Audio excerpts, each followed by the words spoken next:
Hello, and welcome to the Emotions with Ease podcast. On this episode, we have a treat today. I am interviewing one of my dear friends, Kaitlyn Torres. She is an associate professional clinical counselor, which is a mouthful, in San Diego, California. And the reason that I asked Kaitlyn to be on today is one, I adore her. I always love a good excuse to catch up with her. And also, she specializes in childhood and teen anxiety and ADHD. So many times, anxiety and ADHD symptoms, they go hand in hand. We see them kind of a little bit like cousins. And so she really specializes in that. So if you are on Instagram, she is a great follow. She posts quick reels and quick tools for parents, specifically in the anxiety and ADHD realm. Her Instagram handle is Kaitlyn, Kaitlyn Torres, Torres therapy. She's a wife and a mom to two boys. Their family loves spending as much time outdoors as possible. She especially loves the beach. I get to see her sweet family at the beach, all of their awesome photos, and you can tell they just delight in the beach. Her boys have so much fun in the water. Although I will say, and she has said that she rarely gets in the water. And I don't fault her for that. You know, I am a beach kind of girl as well, but I love the beach, but I don't love the ocean. I don't really love getting in the ocean. I love hearing the ocean. I love watching the waves come in. I love watching our kids enjoy the ocean. But when I say I love the beach, I really just love like sitting on the sand with a really good book. That's what I love about the beach. So she and I are kindred spirits in that respect. As a kid, Kaitlyn had no idea that she struggled with anxiety. So now as an adult, she knows just how life-changing therapeutic support can be, and she feels honored to help kids navigate anxiety so that they can thrive. I really, really hope that this interview is helpful for you, that it gives you really, really practical tools. I think you will enjoy Kaitlyn's just calming voice, but then also her really practical ideas. She's a mom as well. And so she understands that as parents, we don't have just like a ton of time for theory and like lofty ideas and all, to learn all the things. And so she's really practical.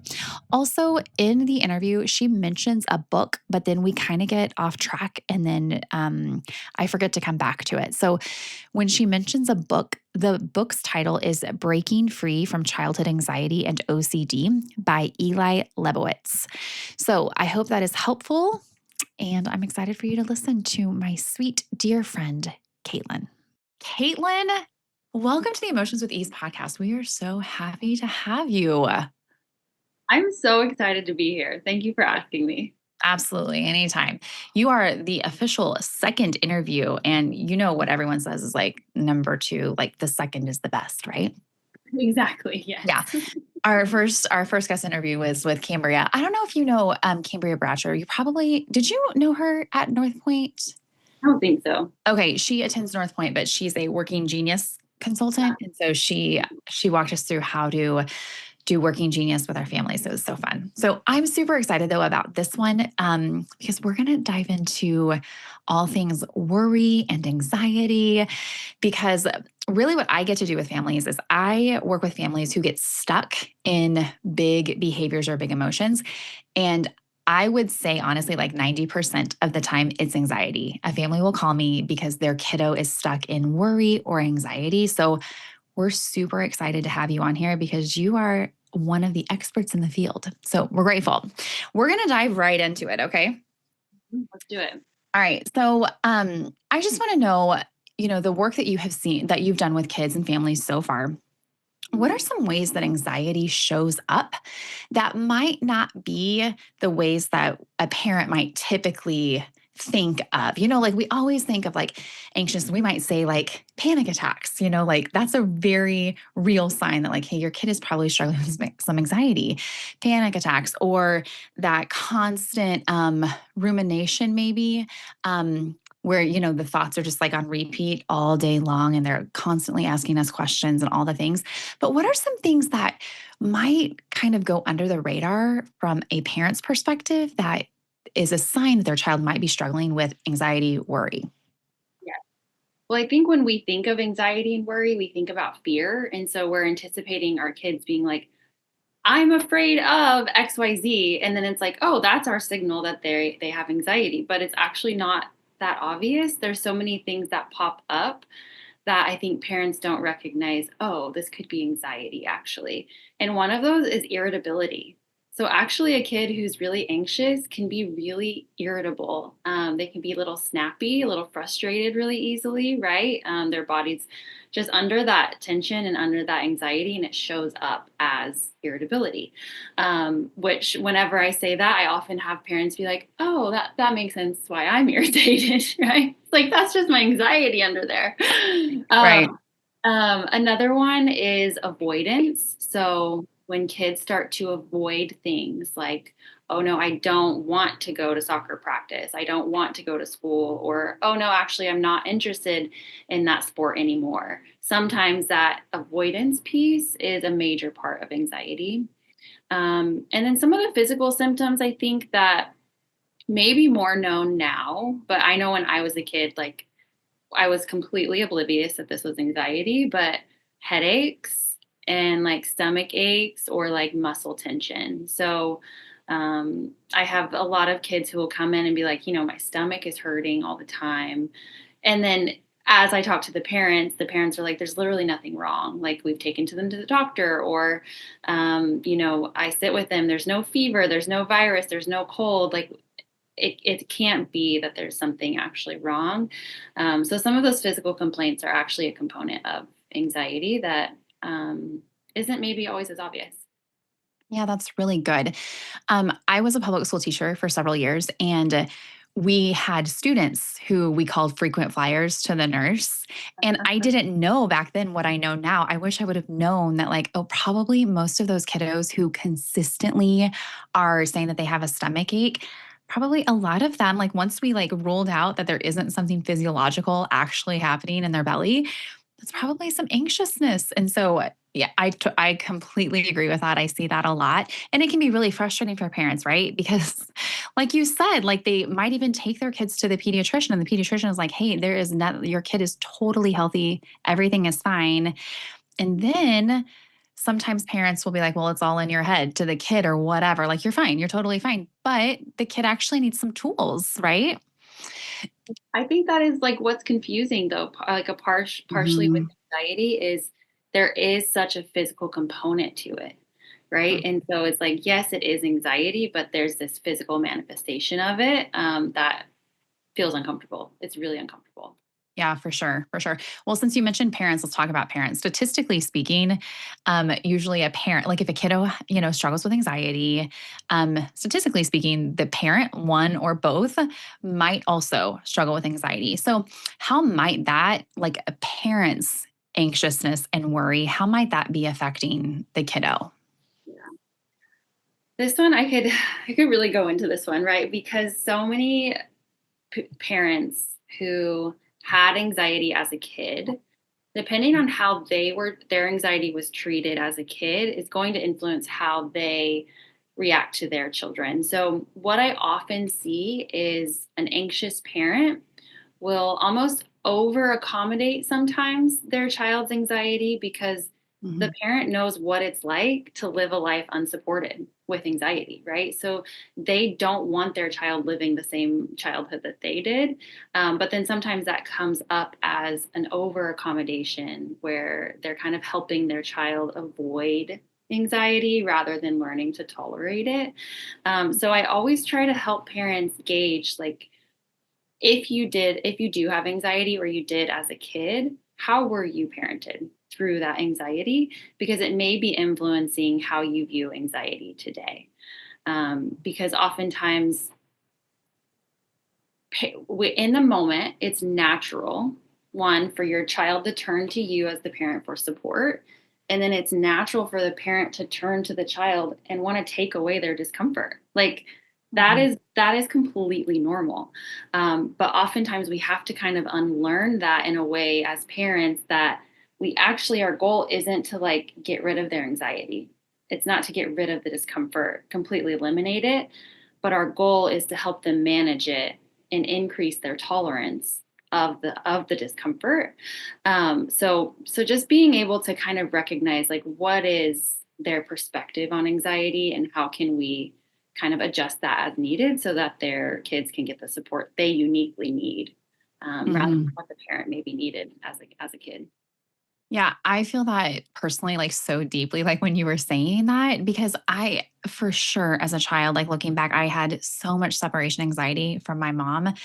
My parents were divorced. It was a single family or a single parent household. And so I could not handle being away from her.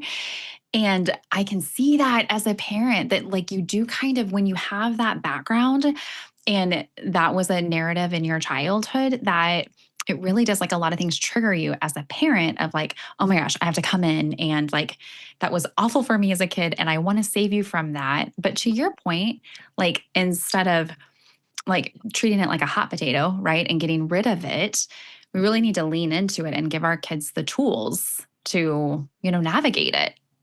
Yes. That's really Yes. good. Yeah, because it's almost a point of kind of recognizing like you're not doing anything wrong, right? You're aware as a parent that you don't want your child to feel as miserable as you did.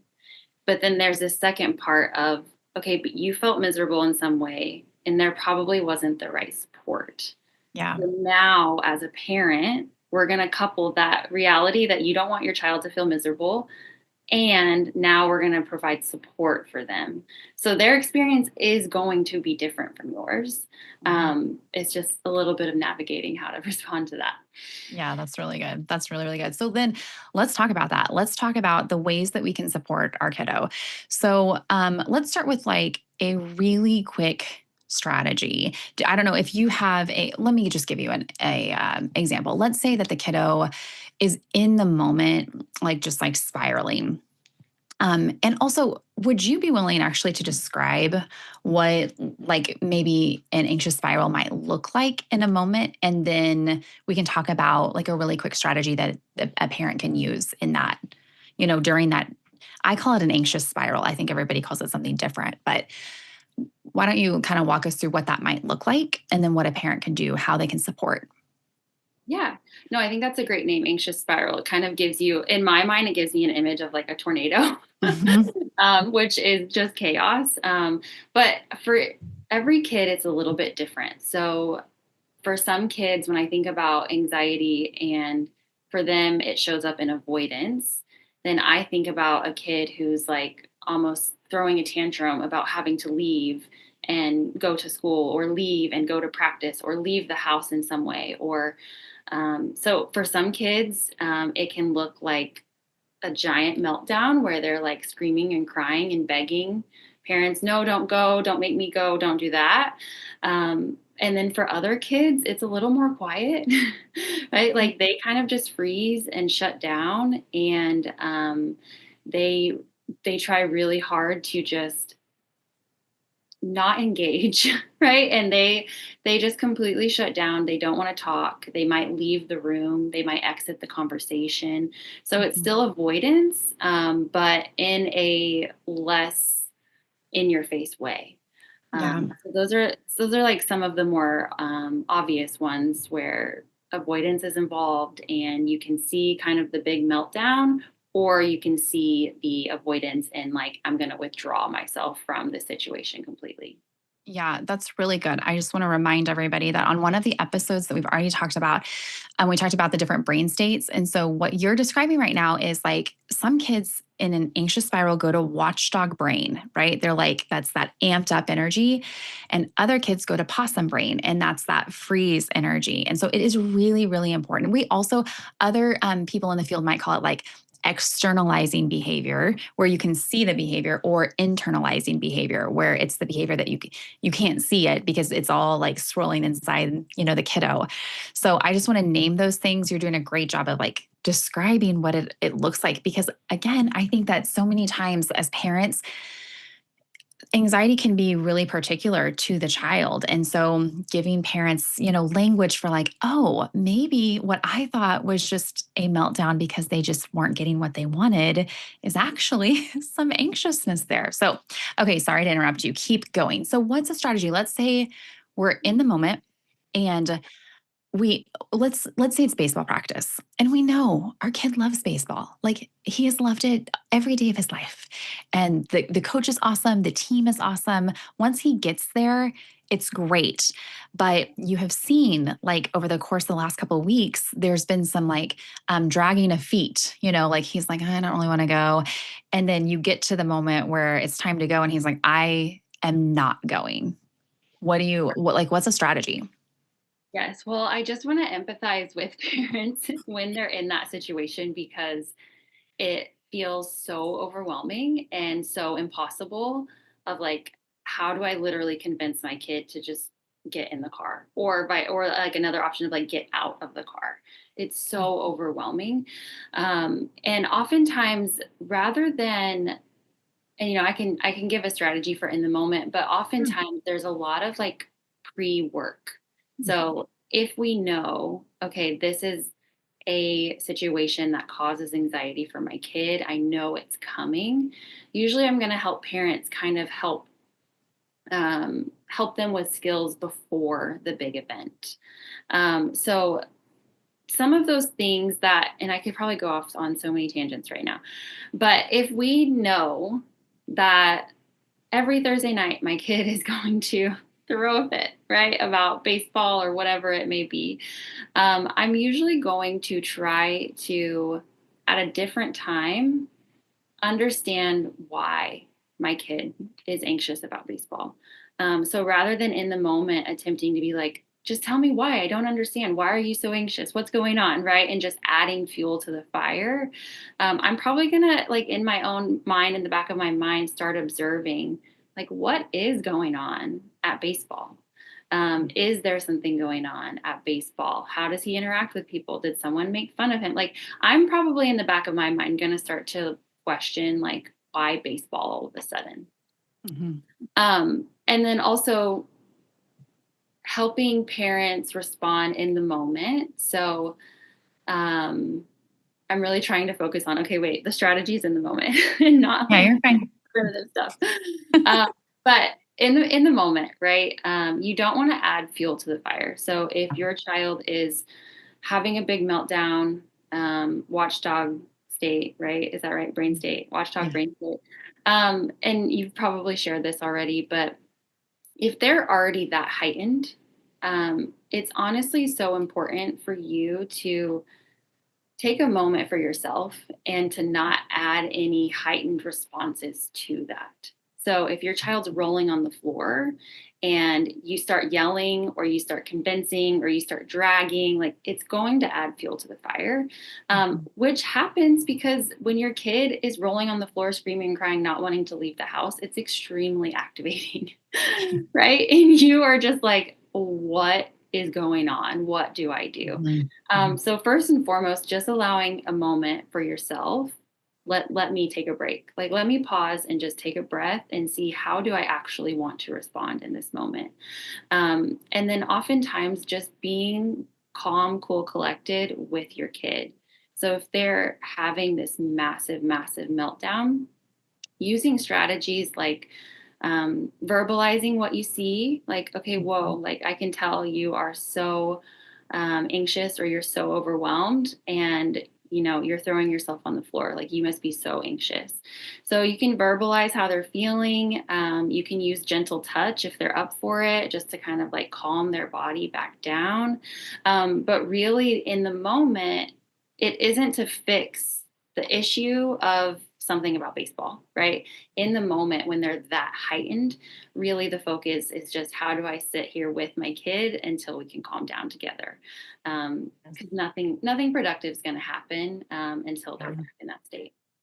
That's so helpful. It's such a good reminder because so many times when, like that example right there, easily see, and I would do it too as a parent, easily see how a parent would come in with their wise owl brain and say, "You love baseball. You love your coach. Like, do you remember how much fun you had last weekend?"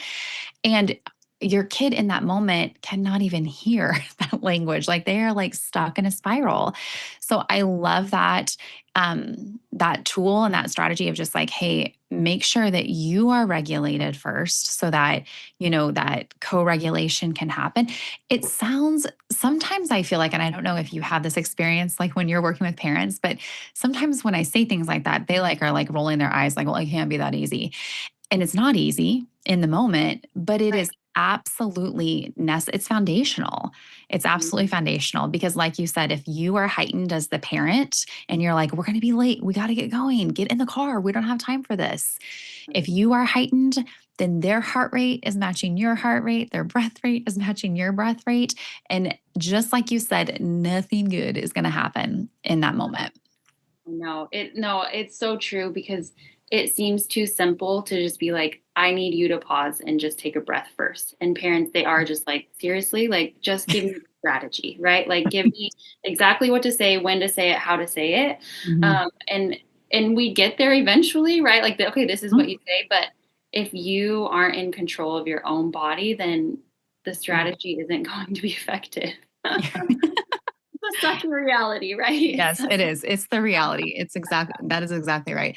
When we're training teachers, we always talk about like be the thermostat, don't be the thermometer. So, like, don't let the kids gauge, the energy in the room. Like, you've got to be the thermostat. Like, you have to be the one that is setting the tone, at least for you, because then your kids will all calibrate to that, like, the walking Bluetooth. So, I love that reminder. It's really, really helpful. Now, but let's talk about this. What happens if, like, um, I start becoming, as the parent, I start becoming almost like, my kid has to have me to get regulated.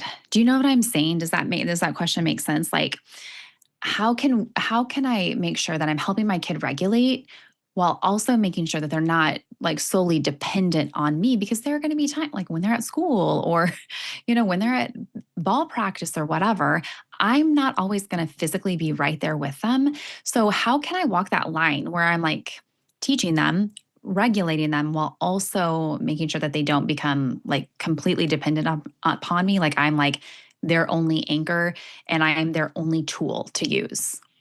Yes, yeah, right? That's kind of sometimes when we're dealing with like anxiety disorders, sometimes parents find themselves stuck in that specific situation where it's like I am the coping skill. Like I Mhm. don't know what else to do because like me and my body, we are the coping skill.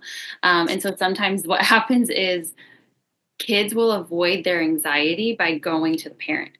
And so, yes, as to a way to help avoid that and just kind of strengthen their own tolerance, it's really useful to start to notice moments when your children or your child does something brave in any way, or where like maybe your child's a little bit timid in a certain area and they do that thing. And so we're going to take those moments outside of the big anxious moment, but all of these different everyday life moments, and we're going to start like verbalizing our praise and helping them see like, whoa, like it was actually so brave of you that you went up in front of your class and read your paragraph. Like that was really cool. Wow. Or if you're walking in the grocery store and they say hi to someone, you're like, whoa, like you said hi to them and you didn't feel nervous. Like that was so cool. Good job. Right. So you're taking these everyday life moments and you're just highlighting them for your child and building their confidence and their self esteem of like, oh, I can do things that make me nervous. Like I can take the step, I can be brave, and I can feel confident. So that's Uh, one way is outside of the big moment, right? Let's mhm. highlight those things for our kids. And then also something that I often teach is something called a support statement for anxiety. So it's two parts, it's empathy, but then it's confidence. So before we ever well, we don't ever want to go into rescue mode, but before we kind of step in and try to solve a problem for our child, we use this support statement. And so it could sound like, it actually makes so much sense that you feel nervous starting a new sport. And I'm really confident that you're going to get through it. Or it makes so much sense that you feel nervous saying hi to that person. I get like that too sometimes. I'm sure we can do this together. Let's go try. Right. So there's like a moment of empathy, but then it's like attached to that is the confidence that me, your mom that you love and you trust, I actually believe that you can do this thing. So using that support statement can be really beneficial. And sometimes I will teach that, and then parents will kind of add on, like, it makes so much sense that you are nervous to go say hi, but I know you can do it. But sometimes, we do get really nervous, and if you don't want to try, it's okay. We'll try later. Or like, they kind of add on all of these things that potentially, or like not potentially, but just like essentially just erases the support statement. And so I kind of tell parents, like, literally the support statement sounds so simple because it is. It's only one or two sentences, and then you just kind of like stop talking. And you wait to see how did my words land on my kid, because when given the support to try, um, kids most likely will try at least one step forward. So we're really letting them know it makes sense that you feel nervous and we believe in you. And you just give space for them to like hear it and then take a step forward or do something with that statement, rather than kind of accidentally erase the statement by all the extra stuff. Yeah, that's really, really great and really practical. So, um, I just say, I say what, like, it makes total sense. I totally get it, right? That's that empathy Mhm. and like that both and then I like plug in the confidence Yes. piece of it. Yeah. That's great. I love that. Mhm. I love Yeah. that. That. Oh, go ahead. Well, do you have kids practice that too? Or is that basically when you're just like working with parents, you have the parents use that statement, or do the kids use that statement too? I mostly work on that with parents, and then I'm Okay. doing that a lot in session with kids. I haven't taught that specifically to kids, like as a internal self statement. I'm sure that it would be great to do that, but I'm usually helping the parents learn to say that, to help them Mhm. try. Yeah, and that goes along with what you said at the beginning about like kind of narrating what you're seeing. I call that like sports commentating. Like I tell parents, like, hey, be a sports commentator and just like literally say what you see, say the behaviors, say like just say what you're seeing. And I can see how that kind of falls under that umbrella as well. Like you just like say, like, this is what I'm seeing, this is what I'm noticing. And then I also love the point of like, and then stop talking. Yes, yes. Which so many times we just like want to fill in the gap and be like, like all the things. And we think that it's just like a one and done moment of I've got to fill you with all of the bravery and all the confidence right now. But that is not how kids learn. That's not how we learn. Like we need like little bite-sized pieces. So you just say one statement and then you let it lie. You let it Yeah, land. let it lie, let it land. It is, I think that's the hardest part because parents are like, "No, what do you mean I just stop talking? Like I have to convince them, I have to lecture them, I have to, all of the things." And it's like, "No, literally just stop." Yeah, Just say it and stop. yeah, yeah. Okay, so talk to me about, it's kind of like that, depending on where you are in the country, it's back to school season ish. And, we're all getting back into a routine. Talk to me a little bit about what are some things that parents can do, like little daily habits or little like bits of routine that won't necessarily feel like one more thing that we have to do as parents, but, maybe we can habit stack, like, stack it onto something that we're already doing. So what are some ideas that you have maybe just as a therapist or as a mom or both? Yeah, yeah. I think one thing that I make sure to do and is to model just in my everyday life. I model how I talk about things. And so if there are daily things that like I know school's coming up or I know something is coming up, I make sure that when I talk about those things, I'm either neutral, like I'm not going to fake it if I'm not excited about it, but I'm going to talk about school in a positive light, or I'm going to be like, oh, this is coming up. Okay, that's great. Or I'll model like, man, I'm feeling really anxious about going to this meeting today. But I know I can do it. I've done this before. So in the everyday kind of like co-regulation is just a little bit of me verbalizing my own internal thoughts of how do I model my own anxiety and my own nervousness, and making sure that when I speak about things, I'm not fueling any nerves. Um, but I think some daily things. So just anchor points throughout people's days. So you don't have to be very rigid in a routine, but just some things in your everyday life that are the same, and your child can lean on or remember or look forward to. And so something that like I do, especially this school year, is at a certain time each night, my kids know I'm going to sit with them and I'm going to read with them for 20 minutes. So that is just like an anchor point in our day that we're going to sit and we're going to cuddle and we're going to read for 20 minutes together.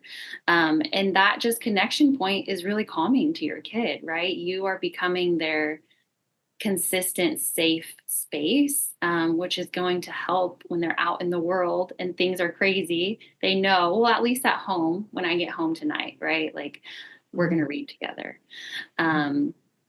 Or even inviting playfulness. So whether it's like in the morning or right after dinner, turning on some fun music and just dancing and being silly.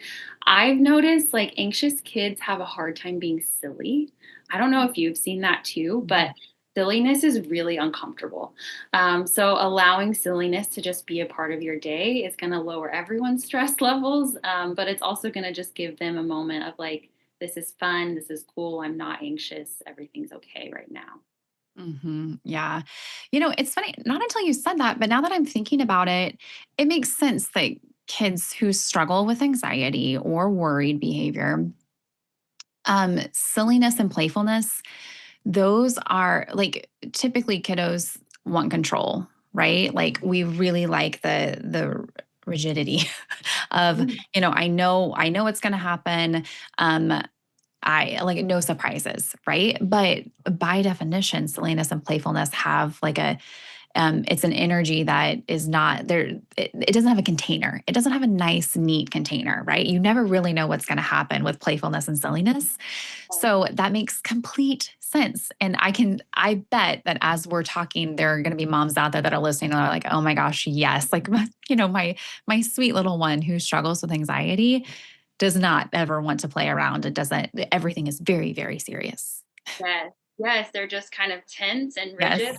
And even Hmm. as adults, like being playful and laughing and being silly is kind of vulnerable, right? Because you don't Hmm. know, like, what noise am I going to make when I'm laughing, right? Or like, what's going to happen if I'm dancing and I dance silly and someone sees? Yeah. Or it's really hard to be silly and playful. And then if you have an anxious kid, yeah, it's going to be also tough for them. So just Mhm. they may not jump right into the silliness or the playfulness, but if they see that as a consistent in the home, they'll to get used to it.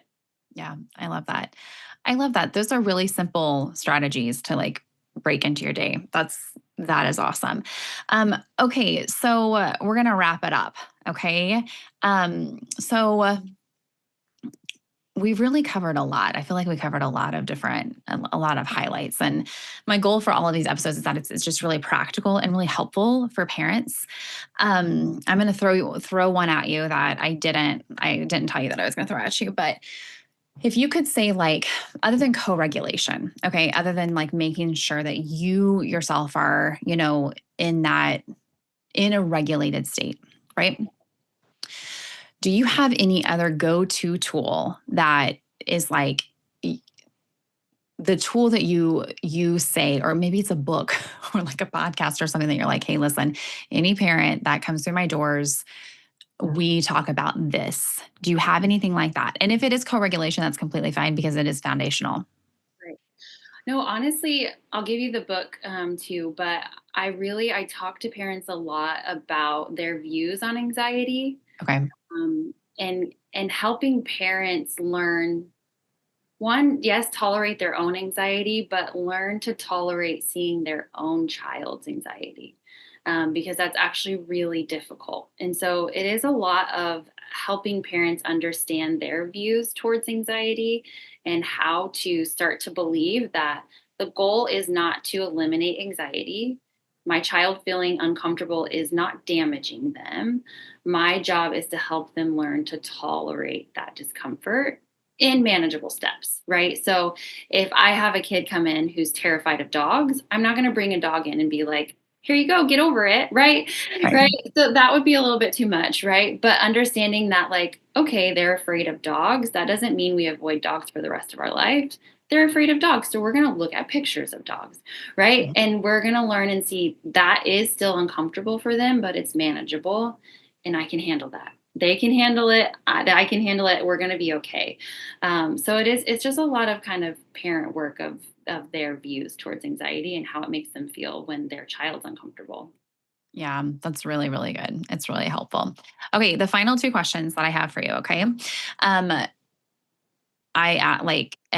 You're obviously only the second interview, but for every interview, that we're going to end with these two questions. Okay, so question number one, I'll tell you both of them so you kind of think through them. Question number one is, what emotion are you currently getting stuck in, just on a personal level? And then what is a go-to regulation tool that you are using right now as a mom? Those are good questions. Okay. Thanks. Um, what I get stuck in is frustration. Okay. Um, so when I'm talking about anxiety, but when Oh, that's great. I put effort and time into a routine or a plan, and in the moment getting frustrated when things are not going according to that plan, right? And recognizing that, like, just because I am frustrated right now doesn't mean that all the effort up to this point was worthless, right? Like, this is just natural, that there's going to be frustration points. So that's where I get stuck and I have to pause and either talk to my own counselor or do my own work on the side of, like, all right, here it is. I'm getting frustrated. Um, Yes. so that's the one where I get stuck. Um, what was the other one? The tool that I use? What's your go-to tool? And it can be so simple or it could be something very, I don't know, complicated. But what's like your go-to tool right now? Like we talk about how different seasons of life we will have, like a different, like if it obviously weather, we're like, you live in California, so it's always beautiful. But, like here in Missouri, like in the winter, my go-to tool probably won't be like going outside barefoot. So sometimes these regulating tools are seasonal. Sometimes they aren't. But right now, in this season of life that you're in, what's a go to tool that you have when you are feeling frustrated as a mama? What do you do? Mhm. So I will, if it's in the moment and I know I need to snap out of it and like get my crap together, I'll Hmm. try to like go outside or go on a walk or just take 5 minutes to myself, whatever that realistically looks like in the moment. But outside of those moments, kind of like as preventative, and this is so silly, but I give myself the time to like watch a show or like watch a funny video that makes me feel good, right? Like I just let myself, like last night, I don't know when this is going to come out, but last night I watched the Taylor Swift podcast with On New Heights because I'm like, I want to, right? Like this will make me feel good. Everything else is taken care of. I'm allowed to do something that I want to do. Because as moms, gosh, how easy is it to just do everything for everyone else and not something as simple as like giving yourself an hour to watch your favorite show. Yeah. That's probably silly and not very No. big, but that's where I'm at right now. No, it's really practical. It's really, really helpful. And it's also really helpful. I would assume that as I continue to do interviews, there's going to be, I mean, I would assume that everybody has a different go-to tool at the time, which is so fun. Honestly, I ask it like this question selfishly because I'm like, I Yeah. want to hear what all the other moms are doing and using because we all get stuck in emotions. It's like that is part of life. Yes. So getting other ideas from other people of what they're using right now, what's helpful, and then hopefully, myself or a mama that's listening can try it, and it's helpful for them. That's the Yes. goal. Or a Yes. dad. Sometimes people get upset because I'm like, I always say mamas. I understand that there are dads out there too that are rocking it and are listening, and I'm grateful for them too. Okay, anyways, I digress. Okay, so you right now, you're currently out in California, rocking, working with kids and parents. How can one, we follow you, and how can we support you? How can we like cheer you on because you're doing a great work out in California? I love that. Thank you. Honestly, right now, I just kind of show up on Instagram here and there Okay. at Kaitlyn Torres Therapy.